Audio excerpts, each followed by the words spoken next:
सभापती महोदय, राज्यपालांच्या भाषणावर अभिभाषणावर या ठिकाणी चर्चा करण्यासाठी मी उभा आहे। खरं म्हटलं तर राज्यपालाचं भाषण म्हटल्यानंतर सरकारचा चेहरा असतो। नवीन सरकारचा हा चेहरा दाखवताना खरं म्हटलं तर या असलेल्या सगळ्या राज्यपालाच्या भाषणाच्या उलट सरकार वागते असं मला वाटतं। प्रवीण दरेकर, तुम्ही भाषणामध्ये सरकारच्या बाबतीमध्ये फार चांगल्या प्रकारचं राज्यपालाचं, पण तुमच्या भाषणात पहिल्यासारखा जोम नव्हता। मी सांगितलं, मी मुख्यमंत्री या सरकार आल्यानंतर कोणीच सरकार आणलं खरं याच्यावर शेवाद सुरू आहे। आता मला आठवतंय मुख्यमंत्री देवेंद्र फडणवीस आले, मी नागपूरला येताना बघितलं सगळीकडं की ते पुन्हा आले शहराचा विकास करण्यासाठी असं ऐकलंय। मी पुन्हा येईन देवेंद्र फडणवीसांचं एक शेर मला माहित होता, मेरे पानी में उतरता देख मेरे किनारे में घर मत बसा देना, मैं समुद्र हूं लौट कर वापस आऊंगा। म्हणजे परत आल्यानंतर आम्हाला वाटलं की 2/3 मेजॉरिटी फुल घेतल्यानंतर या सरकारचा आत्मविश्वास या महाराष्ट्राच्या जनतेने, मग तो ईव्हीएम आला, लाडकी बहीण आला का कटेंगे तो बटेंगे असं त्या सर्व गोष्टीतून आला, हा वेगळा विषय आहे, त्याच्यावर मी नंतर येतो। मला वाटलं होतं की आता आम्ही विरोधक थोडे राहिलो म्हणून आम्ही पण ठरवलं, सुना है आज समंदर में, सुना है आज समंदर को बड़ा गुमान आया है, उधर ही ले चलो कश्ती जहां तूफान आया है। मग आम्ही ठरवलं की आता जिथं तुफान आले तिथेच जाऊया, पण आमची गरजच लागली नाही। कारण सरकार बनल्यानंतर जे काय रुसवे फुगवे चालू झाले, त्या असलेल्या सरकारला लोकांनी जे निवडून दिलं त्या सर्व जनतेचा हिरमोड झाला आणि 2/3 बहुमत घेतल्यानंतर सुद्धा महिनाभर सरकार होऊ शकलं नाही, ह्यामध्ये दुमत नाही। प्रवीण दरेकर पण भाषणात बोलले, बरेच सदस्य भाषणामध्ये बोलायचे की मुख्यमंत्री एकनाथ शिंदेच्या माध्यमातून ज्या योजना आणल्या, खरं म्हटलं तर त्या योजनेच्या बाबतीमध्ये उल्लेख केला गेला, परंतु तो चेहरा या निवडणुकीला यशस्वी झाला का याच्या संदर्भामधला कोणी उल्लेख करत नव्हता। आणि हे का झालं तर सत्तेमधले असलेली संख्या बघितल्यानंतर 159 पैकी आपण 132 जागा जिंकल्या, 55 पैकी 44 आणि 74 पैकी 58 हा इतिहास झाला। खरं म्हणतात एवढ्या जागा जिंकतील हे विश्लेषकापासून ज्योतिषाला सुद्धा विश्वास नव्हता, एवढा श्रीकांत भारती तुम्हाला पण विश्वास नव्हता एवढा चमत्कार घडू शकतो। लाडकी बहीण वगैरे, पण कोणी मग प्रत्येकाने सांगितलं, लाडकी बहिणीतच ते 3 वेगवेगळे पक्ष घेत होते, प्रत्येकाचे वेगवेगळे पोस्टर होते, प्रत्येक जण बहिणीला सांगत होतो मीच योजना आणली, एवढी तुमची एकवाक्यता होती। आणि या एकवाक्यतेच्या माध्यमातून पाहायला मिळालं की सरकार झाल्यानंतर एकनाथ शिंदे साहेबांना वाटलं होतं की मी आता सरकारमधला मुख्यमंत्री होईल की माझ्या चेहऱ्यावर ही निवडणूक जिंकली गेली, पण त्यांना कळलं नव्हतं की या ठिकाणचं नियोजन करण्याची जी परंपरा आणि पद्धत ही केंद्रातून आहे, त्या केंद्राचा त्यांना अंदाज आला नाही। आणि त्यामुळे ते दर्याला 2 दिवस गेले आणि त्यांनी पण सांगितलं, कोई हमसे बदतमीजी करे तो मैं खामोश रहूं, इतना भी मैं सीधा नहीं हूं।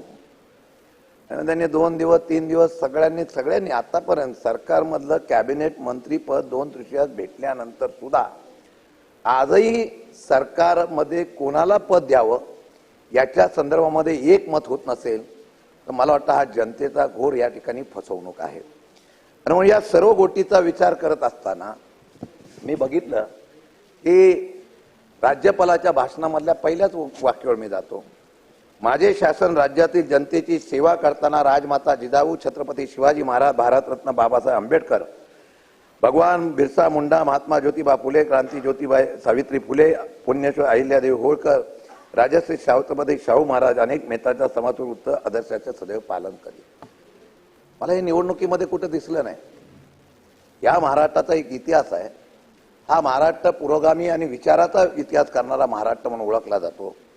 त्या महाराष्ट्रामध्ये निवडणुकीच्या अगोदर या ठिकाणी ज्याप्रमाणे प्रचार झाला, ज्या पद्धतीने या महाराष्ट्राची पूर्वीची असलेली अनेक वर्षाची चव्हाण साहेबांच्या असलेल्या स्वातंत्र्याच्या असलेल्या स्वतंत्र महाराष्ट्राच्या मंगल कलशापासून, ज्या महाराष्ट्राची विदर्भापासून सगळीकडे एक वेगळ्या प्रकारची ओळख होती, सर्व धर्माधार अशा प्रकारचा विश्वास होता. छत्रपती शिवाजी महाराजांचं आपण नाव घेतो. 18 पगड जातीच्या लोकांना घेऊन ज्यांनी राज्य बनवलं, तो महाराष्ट्र राज्य. या महाराष्ट्र राज्याची आजची ओळख काय? निवडणुकीच्या राजकारणामध्ये सत्ता यावी म्हणून ज्या पद्धतीने या देशामध्ये आणि राज्यामध्ये बदल व्हायला लागलेला आहे, वैचारिक विचाराची लढाई आता आर्थिक आणि सत्तेच्या वस्तूवर या ठिकाणी निवडणूक लढवण्याची नवीन लोकशाहीची पद्धत या महाराष्ट्रामध्ये आम्ही पाहिली. कुठे छत्रपती शिवाजी महाराजांचा विचार, कुठे डॉक्टर बाबासाहेब आंबेडकरांचा विचार? आज तर लोकसभेमध्ये तो विषय झाला, त्याचा उल्लेख मगाशी झाला. राहुल गांधींचा उल्लेख होतो त्यावेळेला विषय होत नाही, पण ज्यावेळेला डॉक्टर बाबासाहेब आंबेडकरांच्या बाबतीमधला विषय होतो त्यावेळेला तो सभागृहामध्ये दिला जात नाही. हे दुर्दैव आहे. कोण डॉक्टर बाबासाहेब आंबेडकर? ज्यांनी घटना दिली या देशाला, ज्यांनी 40-50 वर्षानंतर सुद्धा स्वातंत्र्यानंतर कशी लोकशाही जिवंत राहील अशा प्रकारचा आदर्श दिला. संविधान बदलणार म्हणून लोकसभेला ज्या समाजाने तुमच्या विरोधामध्ये भूमिका घेतली, या संविधानाच्या बाबतीमधला विश्वास आजही लोकांमध्ये नाही, म्हणून परभणीसारखी घटना घडली. आणि हे विश्वासाचं वातावरण असताना सुद्धा आज ज्यावेळेला अशा प्रकारचं कोण बाबासाहेब आंबेडकर म्हणून विचारलं जातं, ते महाराष्ट्रात आणि देशात ही देशाची कुठल्या प्रकारे राजकारणाची दिशा आहे याचा उल्लेख होतो. म्हणून हे तुम्ही जे सांगितलेलं आहे ना, आम्ही छत्रपती शाहू महाराजांचा आणि सर्वांचा आदर्श घेऊन चालणारं राज्य, हे सगळं थोटांड आहे. निवडणुकीच्या राजकारणामध्ये आपण सांगितलं ही प्रचाराची भूमिका होते, बटेंगे तो कटेंगे. हा कुठला प्रकार आला? महाराष्ट्रामध्ये असा प्रकार कधी नव्हता. विचारावर आणि विकासावर महाराष्ट्र चालत होता. त्या महाराष्ट्रामध्ये प्रचाराची जी पातळी राजकारणामध्ये आणली गेली, तरुणांमध्ये एक वेगळ्या प्रकारचं या ठिकाणी धार्मिक वाद निर्माण करण्याचा प्रयत्न झाला. हा धोका आहे महाराष्ट्रामध्ये. आणि हा महाराष्ट्राचा धोका यापुढे सत्तेमध्ये 2/3 सत्तेमध्ये आल्यानंतर सुद्धा या लोकांनी जर नीटपणाने त्याचा हातरण केलं नाही तर महाराष्ट्र हा अशांततेच्या असलेल्या ज्वालामुखीवर बसलाय, हे दुर्दैवाने मला सांगावं लागेल. आणि म्हणून या विचारात असलेल्या सर्व गोष्टीच्या माध्यमातून आपण त्याची अंमलबजावणी कधी केली नाही. छत्रपती शिवाजी महाराजांचा स्मारक तर सोडा, पण छत्रपती शिवाजी महाराजांचा असलेला विचार सुद्धा आपण या ठिकाणी आणण्याचा कधी प्रयत्न केला नाही. दुसरं होतं ईव्हीएम मशीन बद्दल. ईव्हीएम मशीन बद्दल फार मोठ्या प्रमाणात चर्चा होते. ही चर्चा अशी झाली नाही, लोकांमध्ये संशयाचं वातावरण एवढं आलं, किंबहुना सत्तेमध्ये असणाऱ्या लोकांना सुद्धा आम्ही एवढं बहुमत घेऊ अशा प्रकारचा विश्वास नव्हता. म्हणून त्या लोकांना वाटलं डाल में कुछ तो काला आहे. आणि म्हणून सगळीकडे सामान्य लोक सुद्धा म्हणताय की ह्या मशीनचा काय घोळ आहे का, ह्याच्यावर चर्चा होईल. आणि ही चर्चा होत असताना मला वाटतं की त्याचा एक आधार या निवडणुकीला आला. लाडकी बहीण योजनेच्या बाबतीमध्ये फार मोठं कौतुक झालं. लाडकी बहिणीच्या माध्यमातून ज्यावेळेला तुम्ही ही योजना राबवली, प्रचंड मोठे सरकारी पैशातून इतका खर्च केला. 2.5 वर्षामध्ये जेवढा सरकारी पैसा खर्च या ठिकाणी झाला तेवढा आजपर्यंत कधी आम्ही या ठिकाणी पाहिला नाही. आमच्यासारखे आमदार सुद्धा 5-5 टर्म असताना सुद्धा वार्षिक आम्हाला बजेटमध्ये रस्त्याच्या कामाला जेवढे पैसे मिळत नव्हते तेवढे प्रचंड प्रमाणामध्ये कामं तुमच्याच उल्लेखामध्ये सिमेंटचे रस्ते आम्ही एवढे केले, हे केले, याच्यापर्यंत उल्लेख केला गेला. मी त्याच्यावर नंतर बोले. पण सभापती महोदय, ह्या लाडकी बहिणीच्या योजनेच्या बाबतीमध्ये मला 2 प्रश्न फक्त विचारायचे. त्या सभागृहामध्ये मला खरं त्याचा उल्लेख आणि त्या ठिकाणी उत्तर आवश्यक आहे. आपण ही योजना राबवली मध्य प्रदेशामध्ये, या निवडणुकीमध्ये 2-3 राज्यामध्ये ह्याचा फायदा झाला. म्हणून महाराष्ट्रामध्ये, विकसित महाराष्ट्रामध्ये कशी अशा प्रकारे शासकीय योजनेतून निधी देण्याच्या बाबतीमधल्या योजना कधी आणल्या नव्हत्या. विचाराची लढाई व्हायची, तिथे ही योजना आणली. पण ती योजना आणताना 3 जुलै 2024ला तुमचा एक GR आहे. त्या GR मध्ये निकष दिलेले आहेत.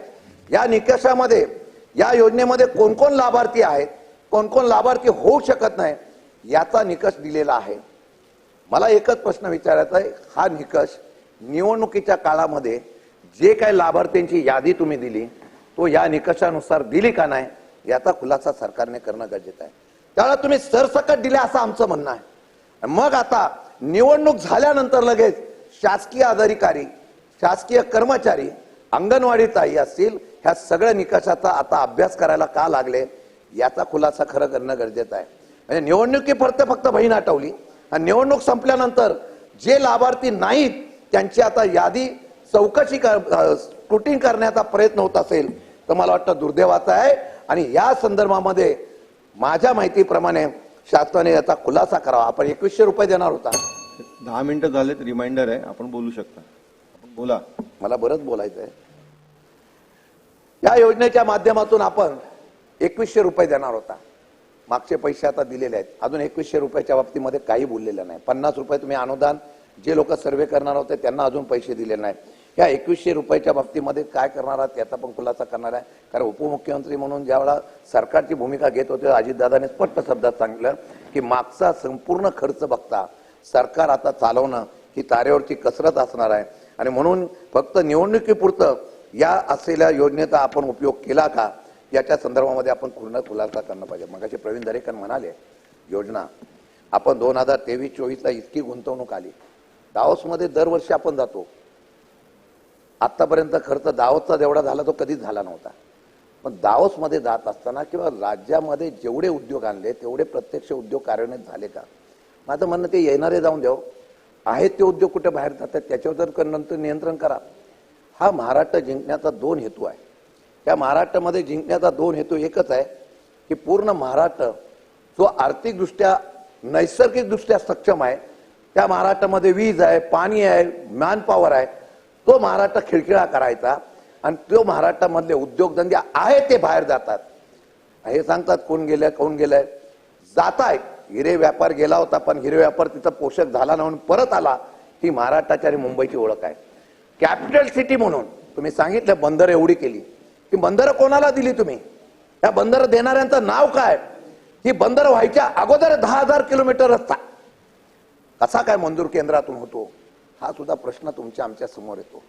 म्हणून पालघरचं बंदर 76,000 कोटी तुम्हाला राज्य एवढ्यासाठी घ्यायचं होतं की यामध्ये जेवढी केंद्राची निधी येणार आहे एवढा राज्याचा निधी येणार आहे। किंबहुना मुंबईमधल्या असलेल्या जमिनी, ह्या मुंबईच्या जमिनीच्या जमिनी ठराविक लोकांच्या पाठीमागे द्यायची आणि कॅपिटल पॉलिसी ही जी देशामध्ये आणि इतर राष्ट्रामध्ये आहे ती आता या देशामध्ये होत आहे। शेतकऱ्यांच्या बाबतीमध्ये तुम्हाला कळवळा अजिबात नाही। त्यामुळे हे धंदे कुठे गेले, उद्योग धंदे कुठे गेले, किती आणले, किती लोकांना आपण कौशल्य विकासचा मागाशी बिल पास केलं, काय आहे कौशल्य विकासमध्ये? तुम्ही बेरोजगाराची संख्या वाढवताय। तुम्ही इथे सांगितलं शासकीय लोकांना आम्ही नोकऱ्या इतक्या लोकांना देतोय, आजही शासकीय लोकांमध्ये कॉन्ट्रॅक्ट सिस्टीम सुरू आहे, आजही तिथे अप्रेंटिसशिप सुरू आहे। आणि आता जिथं तुम्ही कौशल्य विकासाच्या माध्यमातून लोक लावताय त्यांना 7,000 आणि 10,000 भत्ता देत असताना मला दुर्दैवाने सांगावं लागतं की इथले किती लोक या ठिकाणी नवीन उद्योग आल्यानंतर तिथं कामाला लागले याचा खुलासा सुद्धा सरकारने करणं गरजेचं आहे।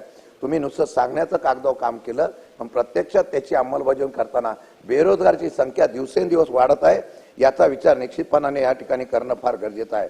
आणि म्हणून या सर्व गोष्टीचा आपण सांगितलं, या सर्व गोष्टीतून बघत असताना आपण सांगताय आम्ही जुनी पेन्शनचा तर वाद आहेत, त्याचबरोबर पंतप्रधान आवास योजना, इतर घरकुल योजना, अहो साधे हप्ते मिळत नाहीत। घरकुल योजना मंजूर झाली आहे, लोकांनी पैसे दिले, पैशांनी घरं बांधली पण त्याचे हप्ते नाही आहे। त्याचबरोबर तुमच्या असलेल्या बांधकाम इमारतीमध्ये क्वालिटी काय, या क्वालिटीच्या बाबतीमध्ये चौकशी करा। सगळीकडे सिमेंट रस्ते, पर्यावरणाचं तुम्ही खरं म्हणता तर फार मोठ्या प्रमाणात काम करताय, पण सिमेंटचे रस्ते झाल्यानंतर पर्यावरणाचा ऱ्हास किती होतो तुम्हाला माहिती आहे। उष्णता वाढते, दाहकता वाढते, याच्या बाबतीमध्ये झाडं निघून गेली। आम्ही रस्ते केले पण झाडं कुठं आहे? ज्या कॉन्ट्रॅक्टरला तुम्ही सांगलं झाडं लावा त्यांनी झाडं लावली नाही, त्याचं ऑडिट कोणी केलं नाही, त्याच्या बाबतीमध्ये कामं दिली गेली। आणि या संदर्भामध्ये आज जी बंदर उभे राहत आहेत ही बंदरे 1-2 व्यक्तीसाठी तुम्ही करताय असं मला दुर्दैवाने वाटावं लागतंय।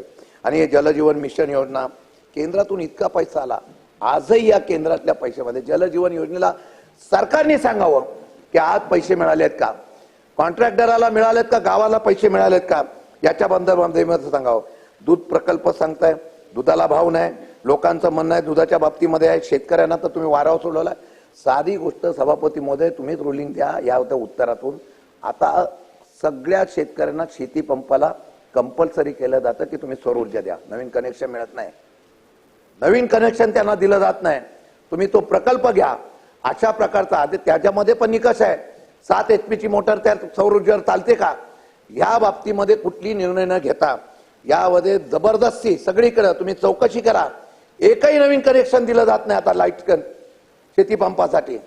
आणि अशा प्रकारचा तुम्ही फक्त सांगण्याचा प्रयत्न करून या शेतकऱ्यांना ना भाव, ना हमी भाव, ना दुधाला भाव, ना कशाला भाव, सगळे शेतकरी सोयाबीनचं वगैरे सगळे शेतकरी फक्त उद्योगपती आणि त्याच्याबरोबर या मुंबईच्या असलेल्या मोक्याच्या जागेवर या ठिकाणी लक्ष ठेवून फक्त हे राज्य ताब्यात घेण्यासाठी केलेले षडयंत्र आहे असं मला निश्चितपणाने सांगावंसं वाटतं. आणि म्हणून या सर्व गोष्टीच्या विचारामध्ये मी आपल्याला एवढंच सांगणार आहे की आज या सर्व गोष्टीमध्ये आपण शाळेच्या बाबतीमध्ये सांगितलंय, त्याच्यासाठी पैसे आहेत का, कामगारांना, लोकांना सरकारी योजनेला पैसे नाही आहे. त्याचबरोबर रुग्णालयाच्या बाबतीमध्ये आपण सांगताय आम्ही एवढ्या पद्धतीने नाही, आम्ही मोफत रुग्णालयाला सेवा करतोय. ते मोठ्या ऑपरेशनचं काय, सिव्हिलमध्ये आणि ग्रामीण रुग्णालयामध्ये आम्ही जातो तेवढंच आहे. पुढचं काय, आज 5-5, 10-10, 20-20 लाख, 40-40 लाख रुपये हॉस्पिटलमधून जेव्हा चार्ज होतो तेव्हा माणसाचा नाईलाज होतो. मी मागेही सांगितलं होतं की या बाबतीमध्ये आपण नियम करा आणि गरिबांना कशा पद्धतीने न्याय देता येईल याच्या संदर्भातून कायदा करा. पैसा तिथे जाऊन द्या ना. मुख्यमंत्र्यांच्या इथून दरवेळेला जाहीर व्हायचं, मुख्यमंत्री निधीतून इतके पैसे दिले, मुख्यमंत्री निधीतून एवढं हे केलं. माझं म्हणणं होतं त्या 1 लाखाने त्याचं भागत नव्हतं. असे काही कायदे करा की ज्याच्यामध्ये गरिबाचं उत्पन्न बघून जर एखाद्या रुग्णालयामध्ये त्याचं मोठं ऑपरेशन आल्यानंतर त्याचं काय कराल याच्या बाबतीमध्ये कुठलाही निर्णय तुमच्या याच्यातून आला नाही.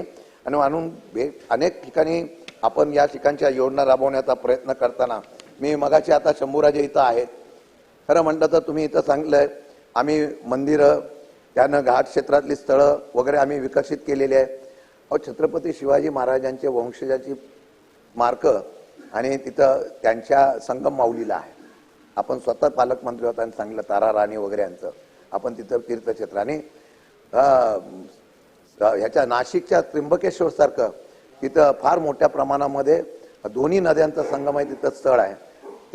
तिथे पैसा द्यायला पाहिजे ना. तिथं काहीच दिलं नाही तुम्ही शंभूराजे. तुम्ही बोलला होता देतो.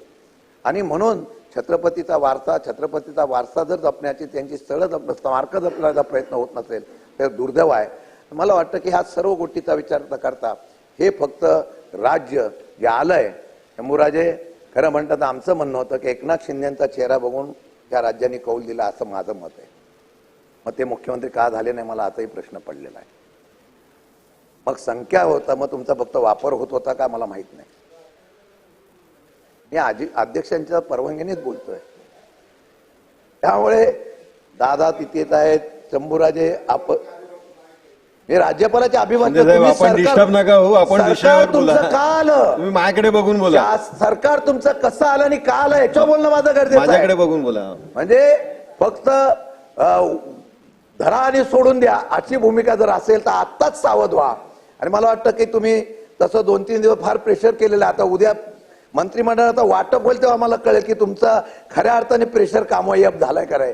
नाहीतर मला वाटलं तर की ते नुसतं मला वाटत नाही की आता भाजप एवढी मेजॉरिटीवर आलेली आहे की ती तुमचं ऐकेल असं मला वाटत नाही. फक्त तुम्हाला सांगतील ऐकताय का, नाही तर बघा बसा. मग त्यामुळे हे सगळं चाललेलं आहे. मला वाटतं की राज्यपालाच्या भाषणावर जो चेहरा आहे, सदस्यांना विनंती आहे खाली बसून बोलू नका. सदस्यांना विनंती आहे खाली बसून बोलू नका. शिंदे साहेब तुम्ही बोला इकडे. अरे महिना लागला, अजून महिना लागला. 2/3 मेजॉरिटी असताना सुद्धा अजूनही खात्याची वाटप नाही. बिचारे येऊन बसतात. आम्हाला वाटतं शंभूराजेंना आता एक्साईज सोडून दुसरं काहीतरी चांगलं खातं भेटेल. उपमुख्यमंत्री होतील आम्हाला वाटणार एकनाथ शिंदेनी घेतलं नाही तर. उत्तर देणारा एवढा चांगला माणूस आहे ना. पण अजूनही खाते वाटप नाही. प्रत्येकाला जशी मंत्रिपदाची आस होती तशी आता खात्याची आस आहे. काही तर नाराज होऊन गेलेत. इतकी नाराजगी आहेत, खाजगीत आम्हाला बोलतायत, तुम्हाला बोलत नाही. बरेच लोक नाराज आहेत. ते सांगतात की चला हे सरकार झालं पण आम्हाला वाटलं आम्हाला संधी देतील, आम्हाला काय संधी भेटणार, आम्ही नाराज आहोत. नाराजाची संख्या वाढलेली आहे. त्यामुळे माझं म्हणणं आहे सरकारने बहुमत मिळाल्यानंतर तिघांची फेविकॉल सारखी गट्टी व्हावी, पण ती महाराष्ट्राच्या विकासासाठी व्हावी. महाराष्ट्राच्या विकासासाठी व्हावी. तसं दिसत नाही. कारण लाडक्या बहिणीला 3 पोस्टर बघायचो. त्या बहिणीला प्रश्न पडला की नक्की भाऊ मला किती आहेत ते. माझी इच्छा अशी आहे की तिन्ही भाऊ एकत्र येऊन लाडक्या बहिणीची योजना 2100 रुपयाची करतील. अहो यांनी प्रचार ही कमिटी केली. आता एकच बोलतो मी, ही कमिटी केली. ह्या कमिटीमध्ये पदाधिकारी नेमावे लाडक्या बहिणीची स्क्रुटिंग करायला. तालुका जिल्हा स्तर हे काय बोलायचे माहितीये का? तुम्ही जर आम्हाला मत दिलं नाही तर तुमची योजना तुमची बंद करून टाकू. घाबरलेला बिचारा बहिणी. शिंदे साहेब आपल्याला 20 मिनिटं झालेत मी ह्याच्यावर आणि आपण बोलतो. 20 मिनिटं बोलताय. त्या बिचारा बहिणी घाबरल्या म्हणून मतं दिली यांना. म्हणजे हा ब्लॅकमेलिंगचा प्रकार केला. योजना नव्हती, ही दडपशाही होती आणि या दडपशाहीच्या माध्यमातून त्यांनी फार मोठ्या प्रमाणात हे अशा पद्धतीने केलेला आहे. राज्याचा चेहरा तुम्ही हा जो दाखवलेला आहे, मी बरंच बोललो असतो, पण ते काय आलंय, निरंजन डावकरेंनी मला संधी दिलेली आहे, त्यामुळे मी त्यांचा धन्यवाद मानतो. पण डावकरेजी खरंच सांगतो, हा जो चेहरा दाखवलेला आहे या चेहऱ्यामध्ये आता आवडतो, या सभापती आल्या आता आवडतो. मी तुमची बाजू घेत होतो ताई, की बहिणीवर किती अन्याय केले लोकांनी ते सांगत होतो. पासो ह्या चेहरा जो दाखवलाय राज्यपालाच्या भाषणातला, सिमेंटचे रस्ते, प्रगती, हे ते बंदर, 76 कोटी, फक्त यांचं केंद्रातून राज्यातून आलेल्या सगळ्या कॅपिटल इंडस्ट्रीमध्ये जी विकास करायचा आहे त्याच्यावर लक्ष आहे. आणि त्यासाठी मुंबईपासून मुंबईच्या आजूबाजूच्या परिसरामध्ये फक्त विकास करणारा हा अजेंडा आहे. ग्रामीण भागातला दलितांचा, कुठल्याही प्रकारचा गरिबांचा चेहरा नसलेला हा राज्यपालाचं भाषण आहे. म्हणून त्याचा खेद व्यक्त करतो आणि थांबतो. जय हिंद, जय महाराष्ट्र.